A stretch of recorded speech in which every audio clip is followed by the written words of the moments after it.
Boom. Hey internets, I got a good question from Danny Primovic.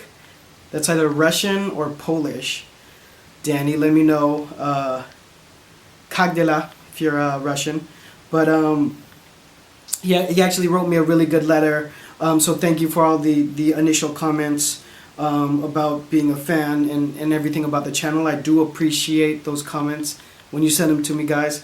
So the actual question was, I'm paraphrasing, but I'm afraid of starting up my Instagram and other social medias without having content. So in terms of gaining a followership, is that a real word? In terms of gaining a following with Instagram specifically, because as this is post-dating, I say that it's very important because most people in the demographic discover new things with Instagram. But I would say, number one, definitely lock down all those handles.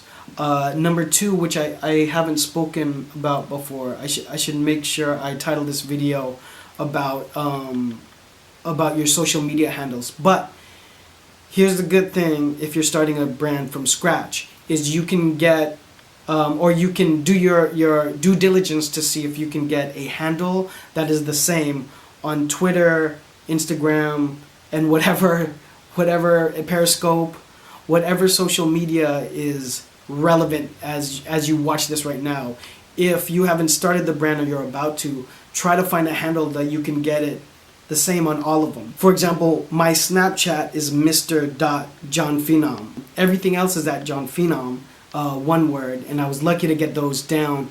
But there's a few people that kind of use Jon Phenom, but I will try to lock down once I say a relevant social media platform. I'll try to lock it down so that I can have it, in case it becomes something that I need to frequent.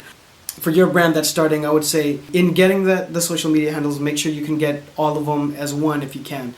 But to answer your actual question, or number two, I would say don't be scared of putting up content. It's just Instagram. I think photography is important. If you study some of the top Instagram channels, there's definitely something to be said about making sure your Instagram view is like a canvas and there's a good variance of pictures. At the same time, for example, with my personal Instagram, I'll just post pictures of my nieces because it's like my real life. I bring that up just to say that people, I think, want to see personality.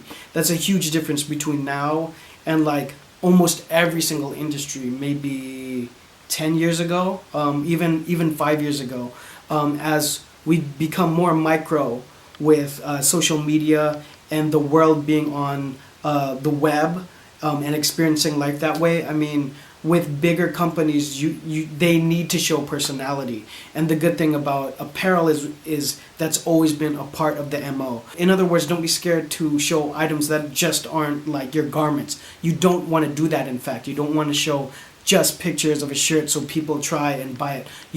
People don't want to see you just try to use it to monetize.